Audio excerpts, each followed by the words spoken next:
Welcome to Man Does Tech, where I solve the problems you didn't even know you had. In this video, I will explain how to lift your Nissan Frontier. First, understand that a lift kit raises your truck's body or suspension, providing more ground clearance. This simple modification allows you to fit larger tires, enhancing both the look and off-road performance of your vehicle.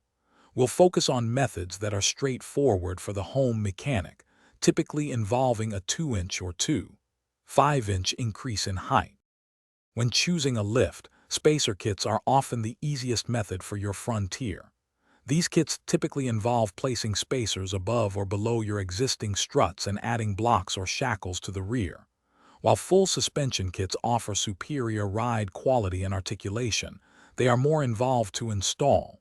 For an easy lift, a 2-inch or 5-inch spacer kit is usually ideal and budget-friendly. To begin the front lift, safely raise your Frontier and support it firmly on jack stands. Remove the front wheels, then carefully disconnect the sway bar end links and the lower strut bolts. You'll then remove the entire strut assembly. Install the new spacer on top of the strut, then reinstall the assembly and reconnect all components, ensuring all bolts are torqued to specification.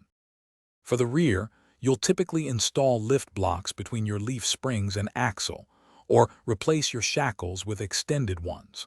Once the rear components are installed and tightened, lower your truck. It is absolutely crucial to get a professional wheel alignment done as soon as possible after any lift installation. This ensures proper handling and tire wear, keeping your Frontier driving safely. Thanks for watching. If you found this helpful, don't forget to like and subscribe.